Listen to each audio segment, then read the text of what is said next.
Good morning everyone. कल हमने हमारी जो लास्ट क्लास थी उसमें उष्मायंत्र या इंक्यूबेटर को पढ़ा था और हमने ये जाना था कि मुर्गी पालन में चूजों को किस प्रकार से हीटिंग दी जाती है। तो आज उसी प्रक्रिया को हम आगे लेंगे। तो हमारा जो टॉपिक चल रहा था वह चल रहा था कृत्रिम उष्मायन। कृत्रिम उष्मायन। अब देखिए कृत्रिम उष्मायन का बेसिक मतलब क्या है कि अंडों को इस प्रकार से कृत्रिम तरीके से अर्थात उनको इस ऐसे उपकरण में उनको हीटिंग दी जाए ताकि वो क्या हो, अंडों से समय पर चूजे निकल सके। अब देखिए अगर मुर्गी उन अंडों पर बैठी रहेगी बार बार 21 दिन तक, तो उसमें क्या होता है, एक तो समय की भी हानि होती है, अर्थात एक व्यक्ति को उसकी निगरानी करनी पड़ती है और हो सकता है उस अंडे से चूजा बाहर निकले या न निकले, ये भी कंफर्म नहीं है। इस समस्या को हल करने के लिए आजकल कृत्रिम उष्मायन तकनीक का क्या किया जाता है, उपयोग किया जाता है। कल हमने उष्मायंत्र को पढ़ा था। उष्मायंत्र या जिसको हम इंक्यूबेटर कहते हैं। अब इस प्रक्रिया में क्या है, इस प्रक्रिया में क्या था, कल हमने इंक्यूबेटर का डायग्राम बनाया था नामांकित। तो मैंने ये बताया था कि ये सामान्य एक प्रकार का स्टील का, एल्यूमिनियम का एक बॉक्स होता है जिसमें क्या होता है, विभिन्न आकार की ट्रे लगी रहती है। अब इन ट्रे में क्या होता है, इन ट्रे में एक कटोरीनुमा संरचना पाई जाती है जिस पर क्या होता है, अंडों को रखा जाता है। अब बेनिफिट क्या है कि इस उष्मायंत्र में जितने भी ट्रे लगी होती है उस पर आवश्यकता से अनुसार, अर्थात जो उष्मायंत्र है ये अलग अलग प्रकार के आते हैं। जैसे कुछ उष्मायंत्र की, अब देखिए इस उष्मायंत्र का बेनिफिट क्या होता है कि इसमें हम जितना टेम्परेचर की आवश्यकता हो उतना इसका टेम्परेचर बना सकते हैं। देखिए एक मुर्गी के अंडे को 37.2 डिग्री सेल्सियस की हीटिंग की आवश्यकता होती है। अगर उसे 37.2 डिग्री टेम्परेचर मिल जाता है तो उस अंडे से चूजा बाहर निकलेगा। अगर ये टेम्परेचर नहीं मिल पाता है तो उस अंडे से चूजा बाहर नहीं निकलेगा। अब देखिए हम जानते हैं कि प्रत्येक स्थान का, अर्थात जितने भी स्थान है उनका टेम्परेचर क्या होता है, अलग अलग होता है। अर्थात प्रत्येक स्थान का टेम्परेचर फिक्स नहीं होता। अब मुर्गी को बार बार क्या करना पड़ता है, हीटिंग देनी पड़ती है। उस हीटिंग की समस्या को हल निकालने के लिए आजकल कृत्रिम उष्मायंत्र का उपयोग किया जाता है। अब कृत्रिम उष्मायंत्र का सबसे ज्यादा जो बेनिफिट होता है वह क्या होता है कि इसमें एक ओवन की तरह एक बटन लगा रहता है जिससे आवश्यकता अनुसार, अर्थात जितने टेम्परेचर की आवश्यकता है उतना टेम्परेचर उष्मायंत्र का या इंक्यूबेटर का किया जा सकता है। अर्थात सपोज दैट 37 डिग्री की आवश्यकता है तो टेम्परेचर 37 डिग्री कर दिया, 38 की आवश्यकता है तो टेम्परेचर 38 डिग्री कर दिया, और अगर इससे ज्यादा की टेम्परेचर की भी आवश्यकता होती है तो इस उष्मायंत्र का टेम्परेचर को परिवर्तित किया जा सकता है। अब क्या होता है कि इसमें एक टेम्परेचर को सेटेट करने के लिए, अर्थात टेम्परेचर को फिक्स करने के लिए एक बटन होता है। अब इसके साथ में क्या होता है कि उष्मायंत्र के अंदर देखने के लिए, अर्थात इसके अंदर देखने के लिए, अर्थात अंडे की जो हलचल है, मूवमेंट है, उसके लिए यहां पर अलग अलग ट्रे के लिए विभिन्न आकार के बल्ब लगे रहते हैं ताकि बल्ब को चालू करके ये चेक किया जा सकता है कि उष्मायंत्र में अंडों की जो मूवमेंट है, अर्थात उनकी जो हलचल है वो सही है कि नहीं है। इस प्रकार से ये इस बल्ब की रोशनी से ये चेक किया जा सकता है कि भाई अंडों की जो स्थिति है वो सही है कि नहीं है, कोई अंडा टूट तो नहीं गया है या कोई अंडा नुकसान तो फूट के स्फुटन हो गया या अंडा लुढ़क के कहीं ट्रे से बाहर ना आ जाए, इस चीज का ध्यान रखा जाता है। अब देखिए हम जानते हैं कि चूंकि अंदर हीटिंग है, अंडे अभी क्या, अंडे के अंदर चूजा वृद्धि कर रहा है तो उसको क्या होगा, ऑक्सीजन की आवश्यकता होती है और कार्बन डाइऑक्साइड का क्या करेगा, वो चूजा जो वृद्धि कर रहा है अभी बिंब, वो क्या करेगा, त्याग करेगा।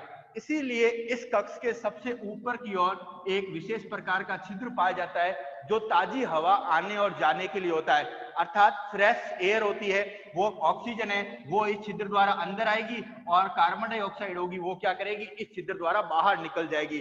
तो कहने का मतलब क्या है, ऊपर की ओर टेम्परेचर रेगुलेट करने के लिए अर्थात जितना हमें टेम्परेचर चाहिए उतना हम क्या कर सकते हैं, सेट कर सकते हैं। उसके अलावा यहाँ पर बल्ब लगे रहते हैं और बल्ब की जो सहायता से क्या होता है, अंदर अंडों में होने वाली विभिन्न हलचलों को देखा जा सकता है।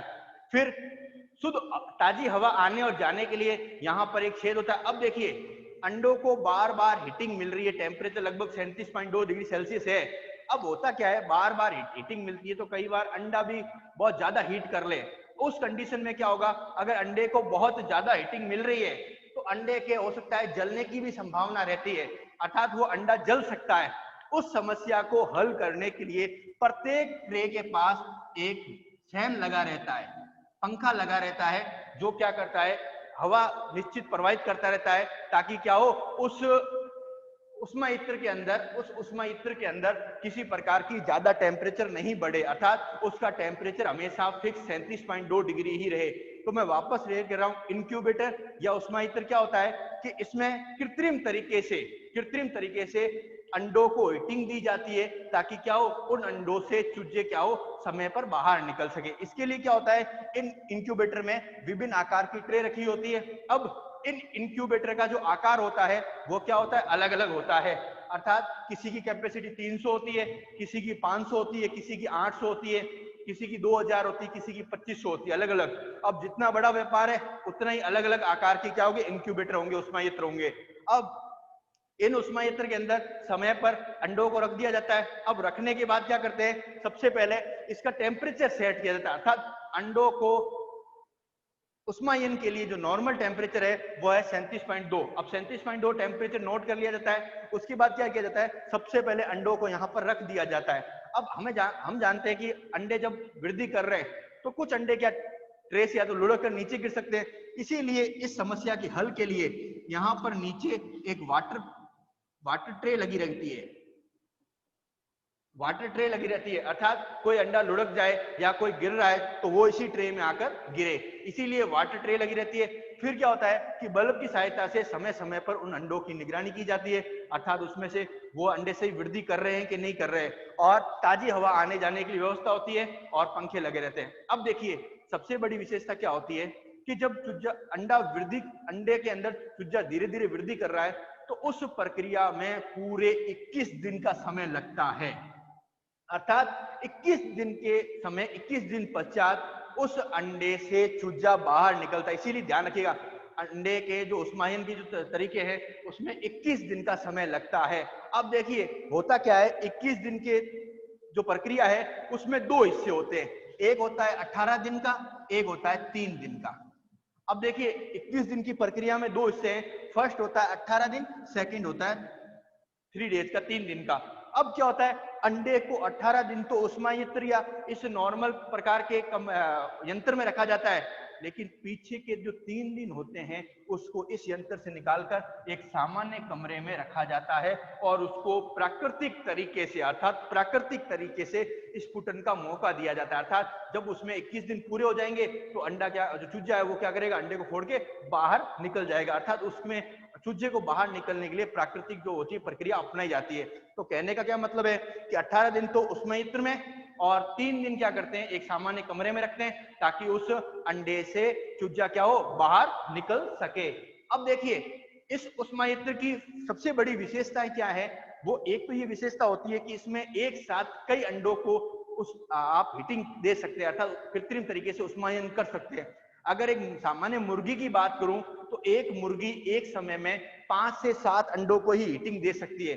अब जब मुर्गी 5 से 7 अंडों को हीट देती है, अर्थात उसके ऊपर बैठ के हीटिंग देती है उसको बार बार, तो होता क्या है, उसमें से एक या दो अंडों से ही चूजे निकलते हैं, बाकी किसी कारणों से या तो फूट जाते हैं या उन अंडों का विकास सही हो नहीं पाता है। अब जो व्यापार करते हैं चूजों का, उनके लिए बड़ी एक समस्या होती है कि 21 दिन बाद पता लगे उन अंडों से एक या दो चूजा ही निकला है, तो वो जो व्यापार करते हैं वो क्या करते हैं, कृत्रिम उष्मा यंत्र या इनक्यूबेटर का यूज करते हैं। और इसकी सहायता से क्या होता है कि समय समय पर ही क्या होता है कि पता लगाया जा सकता है कि कौन से अंडे से चूजा निकलेगा और कौन से अंडे से चूजा नहीं निकलेगा। अब देखिए, सबसे बड़ी विशेषता होती है कि इनके कृत्रिम ऊष्मायन के भौतिक कारण कौन कौन से, अर्थात कौन सी उनकी विशेषताएं जो अंडे को वृद्धि करने के लिए आवश्यक होती है कृत्रिम ऊष्मायन के दौरान। अब अपन उसकी चर्चा करते हैं। कृत्रिम ऊष्मायन के भौतिक कारण।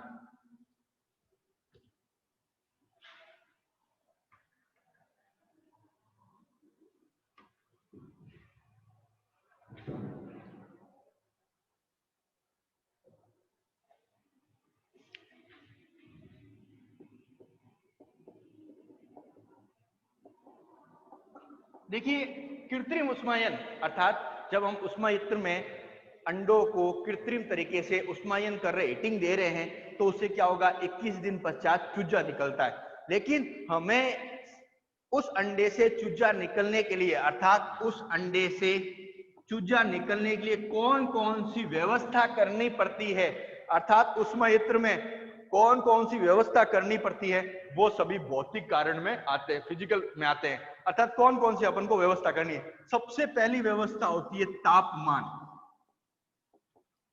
तापमान, टेम्परेचर। देखिए, मैं पहले भी बता चुका हूं, एक सामान्य अंडे से चूजा निकलने के लिए उसके लिए जो नॉर्मल टेम्परेचर होता है वह होता है 37.2 डिग्री सेल्सियस, और अधिकतम कहें तो 37.8 से ज्यादा नहीं होना चाहिए। अर्थात कहने का मतलब क्या है, 37.2 से लेकर 37.8 के मध्य एक सामान्य तापमान होना चाहिए। इससे या तो कम या इससे अधिक टेम्परेचर उस ऊष्मायंत्र का या इंक्यूबेटर का नहीं होना चाहिए। अगर इससे कम या इससे अधिक टेम्परेचर तापमान हो जाता है तो वह मुर्गी के अंडे के अंदर जो भ्रूण है वह क्या करेगा, वह वृद्धि नहीं कर पाएगा और उसकी क्या हो जाएगी, मृत्यु हो जाएगी। फिर वो अंडा 21 दिन बाद कोई काम का नहीं है, और जैसे उस भ्रूण की मृत्यु होती है उसके बाद वो अंडा सड़ने 21 दिन पश्चात उस अंडा फिर क्या होगा, अगर वो अंडा पड़ा ही रहता और ये टेम्परेचर नहीं मिलता है तो उस अंडे से क्या होगा, या तो वो बीमारी फैलाएगा या फिर वो सड़ जाएगा और उससे एक दुर्गंध आती है जिससे उस जीवाणु फैलते हैं और दूसरे अंडों को भी दूषित कर सकते हैं। इसीलिए टेम्परेचर बहुत जरूरी है। और ध्यान ये भी होता है कि जब अंडों को रखा जाता है ऊष्मायंत्र के अंदर तो एक दिन पहले ही इंक्यूबेटर या ऊष्मायंत्र को चला दिया जाता है। क्योंकि देखिए, ऊष्मायंत्र एक ओवन की तरह काम करता है, क्योंकि उसका टेम्परेचर बनने में समय लगता है, इसीलिए ऊष्मायंत्र को एक अंडे रखने से एक दिन पहले ही चला दिया जाता है ताकि उसका अगले दिन जब अंडों को रखना है उस समय एक निश्चित टेम्परेचर बन जाए, ताकि उसमें किसी प्रकार का अंडों को किसी प्रकार का नुकसान नहीं हो। और दूसरा आता है इसमें संचातन या संचालन। संचातन या इसको कहते हैं ताजी हवा। देखिए, संचातन या ताजी हवा या इसका जो दूसरा नाम होता है वह होता है समातन। देखिए, हम जानते हैं कि कोई भी अंडा जब वृद्धि कर रहा है तो उसको, अंडे के अंदर जो भ्रूण वृद्धि कर रहा है उसको दो चीज की सबसे ज्यादा आवश्यकता होती है। एक तो होता है ऑक्सीजन की और दूसरा है कार्बन डाइऑक्साइड का त्याग। अब देखिए, हम जानते हैं कि अंडा होता है जो कैल्शियम कार्बन बना होता है, उसमें सूक्ष्म आकार के छिद्र पाए जाते हैं जो क्या करते हैं, उसमें से कार्बन डाइऑक्साइड को उस अंडे से बाहर और ताजी ऑक्सीजन को अंडे के भीतर पहुंचाने का क्या करते हैं, कार्य करते हैं। तो अब कहने का क्या मतलब है कि संचातन या समातन या ताजी हवा, अर्थात उस ऊष्मायंत्र के अंदर इस बात का ध्यान रखा जाता है कि उस कक्ष के अंदर हर समय ताजी हवा उपलब्ध होनी चाहिए। अर्थात जो ऑक्सीजन की मात्रा है वो लगभग 21% के करीब होती है। अर्थात उस कक्ष में लगभग ऑक्सीजन की जो मात्रा है वह लगभग 21% होनी चाहिए, और तथा कार्बन डाइऑक्साइड की मात्रा 0.4 से 0.6% के बीच होनी चाहिए। अर्थात उस कक्ष में ये बार बार ध्यान रखा जाता है कि उसमें ऑक्सीजन और कार्बन डाइऑक्साइड का जो अनुपात है वह हमेशा एक फिक्स बना रहे। अर्थात ऑक्सीजन की जो मात्रा होती है वो लगभग 21% और कार्बन डाइऑक्साइड की मात्रा 0.4 से 0.6 के मध्य होनी चाहिए। और अगर ये कार्बन डाइऑक्साइड की मात्रा ज्यादा बढ़ रही है और ऑक्सीजन की मात्रा अगर घट जाती है तो उस कंडीशन में जो चूजा वृद्धि कर रहा है उसकी क्या हो जाएगी, मौत हो जाएगी। तो इस बात का भी इस कक्ष में ध्यान रखा जाता है। तीसरा होता है नमी, अर्थात नमी किस प्रकार की है। तो तीसरा जो पॉइंट है वो है नमी। देखिए उष्मायंत्र के अंदर नमी का ध्यान रखा जाता है कि प्रारंभिक दिनों में नमी है वह 60 से मॉइस्चर 60 से 65% होनी चाहिए। अर्थात जो स्टार्टिंग के दिन है, कहने का मतलब क्या है, पहले दिन से लेकर 18वें दिन, क्योंकि 21 दिन में अंडे से चूजा बाहर निकल रहा है, तो पहले दिन से लेकर 18वें दिन तक उस उष्मायंत्र की जो नमी होती है वह लगभग 60 से 65% होनी चाहिए। लेकिन अंतिम 3 दिन अर्थात 19 से 21 दिन अर्थात 3 दिन जो नमी है वह लगभग 68 से 71% होनी चाहिए। इस नमी में ही क्या होगा, वह अंडे के अंदर जो भ्रूण है वह क्या करेगा, वृद्धि कर पाएगा। और अगर ये नमी नहीं होगी तो वो वृद्धि नहीं कर पाएगा। तो देखिए हमने कृत्रिम उष्मायन के जो भौतिक कारण है उसमें सबसे पहले कौन सा पढ़ा, सबसे पहले पढ़ा तापमान, सेकंड हमने पढ़ा समातन या ताजी हवा, तीसरा हमने पढ़ा नमी, और चौथा आता है अंडों की स्थिति, अर्थात अंडों की स्थिति क्या है।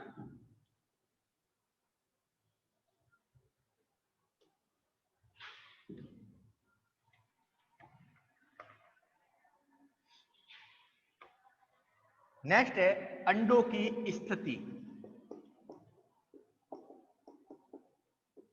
देखिए एक सामान्य अगर अंडे का डायग्राम बनाते हैं तो हमने देखा होगा अंडे में ऊपर का सिरा होता है वह तो होता है त्रिकोण टाइप, और नीचे का जो सिरा होता है वह क्या होता है, चौड़ा होता है। अब नीचे का सिरा तो क्या होता है, हमेशा चौड़ा होता है, और ऊपर का जो सिरा होता है वो नुकीला टाइप होता है। अब ये जो चौड़ा सिरा है नीचे वाला, जिसको हम सामान्य अंडे को जब देखते हैं तो ये चौड़ा सिरा हमेशा ऊपर की ओर होना चाहिए। अर्थात कहने का मतलब क्या है, इस कटोरीनुमा पोर्शन में जब उष्मायंत्र के अंदर कटोरीनुमा पोर्शन में अंडे को रखा जाता है तो उसका चौड़े वाला जो हिस्सा होता है वह ऊपर की ओर, जबकि जो त्रिकोण नुकीला हिस्सा होता है वह हमेशा नीचे की ओर होता है। ये ध्यान रखिएगा, ऑपोजिट रखा जाता है, अर्थात चौड़ा हिस्सा हमेशा ऊपर की ओर होता है। अर्थात जो अंडे का चौड़ा हिस्सा है वो हमेशा ऊपर की ओर, और जो नुकीला नीचे वाला जो नुकीला हिस्सा होता है ऊपर वाला वो हमेशा ऑपोजिट उल्टा रखा जाता है। और देखिए जो भ्रूण वृद्धि कर रहा है वो क्या करेगा, नुकीले वाले हिस्से से चौड़े वाले हिस्से की ओर वृद्धि करता है। इसीलिए ध्यान रखिए, अगर गलती से जो चौड़ा हिस्सा है, जो अपन सामान्य अंडा देखते हैं तो चौड़ा हिस्सा हमेशा नीचे की ओर होता है, अगर यूं रख दिया अंडे को चौड़े वाले हिस्से को तो उस अंडे में कभी भी भ्रूण वृद्धि नहीं करेगा। इसीलिए उस अंडे को पलट दिया जाता है। अर्थात जो अपन सामान्य अंडा देखते हैं उसमें चौड़ा वाला हिस्सा नीचे की तरफ होता है, उसको अपन क्या करेंगे, ऑपोजिट उल्टा कर देंगे। अर्थात नुकीला हिस्सा नीचे की तरफ और चौड़ा वाला हिस्सा कहां होगा, ऊपर की ओर रखा जाता है। अब जो भ्रूण वृद्धि कर रहा है वो क्या करेगा, इस नुकीले हिस्से से चौड़े वाले हिस्से की ओर क्या करेगा, वृद्धि करेगा। और इस वृद्धि प्रक्रिया में क्या होगा, हमेशा 21 दिन का समय लगता है। अब देखिए हमने सभी स्थितियों को पढ़ लिया, अब हम जानते हैं कि सभी अंडों से चूजे बाहर निकले ये संभव नहीं है। अर्थात जब उष्मायन किया जाता है तो कुछ अंडे क्या होता है, किसी कारणवश लुढ़क गया तो उस उष्मायंत्र में नीचे की ओर गिर जाते हैं, या उसमें रखने समय कोई क्रैक आ जाती है, दरार आ जाती है जिसका ध्यान नहीं रखा जाता। लेकिन जब उस अंडों को 10 से 15 दिन बाद देखा जाता है तो उन अंडों में क्या होती है, क्रैक पड़ी होती है या वो टूट जाते हैं हीटिंग के कारण। ऐसी स्थिति में नेक्स्ट जो पॉइंट होता है वह होता है उष्मायंत्र की सफाई करना। उष्मायंत्र की सफाई करना, उष्मायंत्र की सफाई करना। अब देखिए सफाई करने का बेसिक मतलब क्या है, ऐसे अंडे जो खराब हो चुके हैं, अर्थात उनकी स्थिति अब खराब है, उनसे चूजे निकलने की संभावना नहीं है, या तो वो दुर्गंध मार रहे हैं अर्थात दुर्गंध बदबू मार रहे हैं, या वो टूट के उनका जो पीतक था वो नीचे गिर चुका है, जो पानी की ट्रे रखते थे उसमें गिर चुका है, या अंडे में कोई क्रैक है, या काफी दिन से उसमें कोई मूवमेंट ही नहीं हो रहा है, हलचल ही नहीं हो रही है। ऐसी स्थिति में उन अंडों को वहां से हटाकर बाहर फेंक दिया जाता है। इस प्रक्रिया को उष्मा यंत्र की सफाई करना कहते हैं। अर्थात कहने का मतलब क्या है कि उष्मा यंत्र में ऐसे अंडों को हटा दिया जाता है कि जिन अंडों में या तो क्रैक हो, या अपन नॉर्मल भाषा में दरार है, या अंडे टूट चुके हैं, या उनमें से किसी प्रकार की दुर्गंध आ रही है, या उनमें किसी प्रकार की हलचल नहीं है, तो ऐसे अंडों को उस कक्ष से हटाकर बाहर निकाल दिया जाता है। इसी प्रक्रिया को उष्मा यंत्र की सफाई करना कहते हैं। अब ये प्रक्रिया क्यों जरूरी होती है?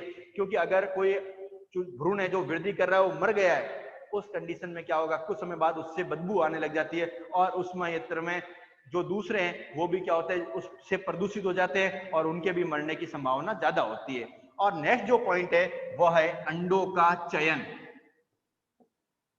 देखिए, अंडों का चयन हमेशा एक बड़ी बात है, क्योंकि जब मुर्गी अंडे देती है तो उन अंडों से उनको इकट्ठा करके उसको उष्मा यंत्र तक पहुंचाने के लिए एक अनुभवी श्रमिक की आवश्यकता होती है, क्योंकि अनुभवी श्रमिक उस अंडे को देखकर बता सकता है कि भाई इसको अभी हीटिंग देनी है, कितनी हीटिंग देनी है, इससे वृद्धि होगी कि नहीं होगी। अर्थात जब अंडों को इकट्ठा किया जाता है तो उसका चयन किया जाता है। अर्थात अंडे में कोई, जैसे मुर्गी ने अंडा दिया तो एक जो श्रमिक जो जिसको ट्रेंड है, अर्थात जिसको तजुर्बा है, वो क्या करेगा, सबसे पहले उस अंडे को अच्छी तरह धोएगा, क्योंकि अंडे में किसी प्रकार का कोई जीवाणु या कोई अतिरिक्त मटेरियल को लगा हुआ तो वो क्या हो जाए, साफ हो जाए।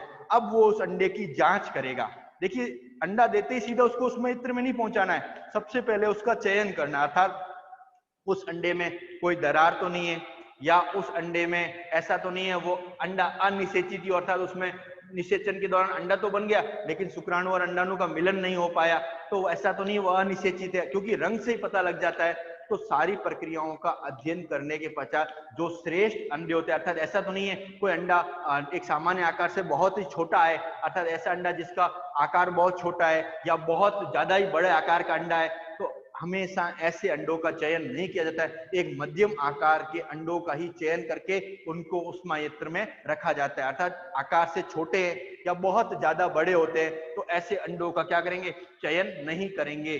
तो इससे भी क्या होता है कि इस ध्यान रखा जाता है। अब ये तो थे उष्मायन के भौतिक कारण या कारक। अब आते हैं कृत्रिम उष्मायन के लाभ, अर्थात जो हम ये कृत्रिम तरीके से अंडों को हीट दे रहे हैं और इनसे चूजे बाहर निकल रहे हैं, इनके लाभ क्या है। तो नेक्स्ट हमारा पॉइंट है कृत्रिम उष्मायन के लाभ। अगर आपका कोई प्रश्न है तो आप चैट में लिख दीजिएगा। कृत्रिम उष्मायन के लाभ। देखिए, कृत्रिम उष्मायन क्यों अपनाया जाता है, सबसे पहले इसका उद्देश्य मैं बता चुका हूं, पहले रिवाइज कर रहा हूं। इसका उद्देश्य होता है कि एक साथ कई अंडों से चूजों को बाहर निकालना। अर्थात कहने का मतलब क्या है कि अगर सामान्य प्राकृतिक तरीके की बात करूं तो मुर्गी 6 से 7 अंडों पर बैठी रहती है और उसे बार बार पलटती रहती है और 21 दिन बाद उस अंडे से चूजा बाहर निकलता है। अब क्या होता है कि एक मुर्गी 6 से 7 अंडों पर बैठी है तो ऐसी कई मुर्गियां बहुत सारी बैठी होती है। अब एक व्यक्ति सभी मुर्गियों की निगरानी नहीं कर सकता, अर्थात कोई अंडा खराब हो गया है या कोई अंडा फूट गया है तो वो उसकी निगरानी नहीं कर सकता, क्योंकि मुर्गी उसी अंडे पर बैठी रहती है, बार बार उसको पलटती रहती है। तो उस कंडीशन में एक व्यक्ति उसकी निगरानी नहीं कर सकता, अर्थात सभी अंडों से बच्चे निकले प्राकृतिक तरीके से ये संभव नहीं है। उस तरीके में, उस परिस्थिति में कृत्रिम उष्मायन अपनाया जाता है। अब कृत्रिम उष्मायन का सबसे बड़ा फायदा क्या है कि इससे एक साथ कई वांछित चूजों को, इसमें एक साथ कई वांछित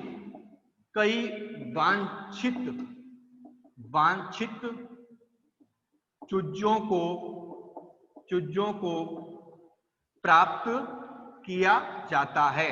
अर्थात जैसे उष्मायन सपोज इंक्यूबेटर 400 की कैपेसिटी है तो सपोज उसमें 400 अंडे हैं तो लगभग उनसे 350 से ज्यादा तो चूजे निकलेंगे ही निकलेंगे। कहने का मतलब क्या है कि उनसे वांछित चूजे, अर्थात जितना प्राकृतिक तरीके से उस अंडों से चूजे निकल रहे थे उससे ज्यादा कृत्रिम उष्मायन में अंडों से चूजों को प्राप्त किया जा सकता है। सेकंड है संक्रमण से बचाया जा सकता है, क्योंकि जब मुर्गी प्राकृतिक तरीके से अंडों को हीट देती है तो हो सकता है कोई दूसरा अंडा संक्रमित हो जाए और अपने पास वाले सभी अंडों को क्या कर दे, संक्रमित कर सकता है। इस कंडीशन को दूर करने के लिए कृत्रिम ऊष्मायन का उपयोग किया जाता है। इसमें क्या होता है, अंडों को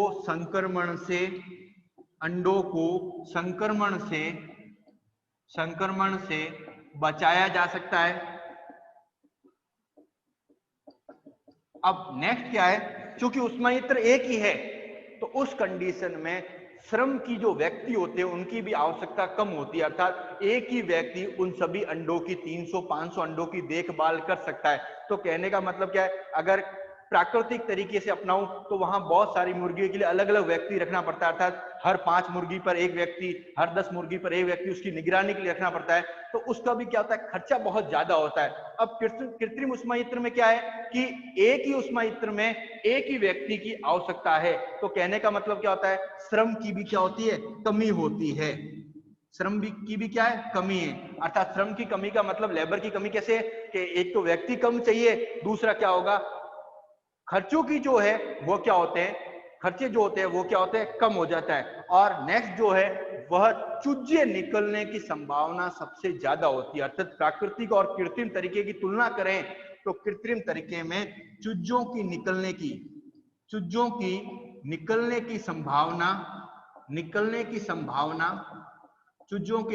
की संभावना ज्यादा होती है। अर्थात इस तरीके में जब अंडों को हीटिंग देते हैं तो उनसे क्या होगा, चूजों के जो निकलने की संभावना है वह क्या है, वह सबसे ज्यादा होती है।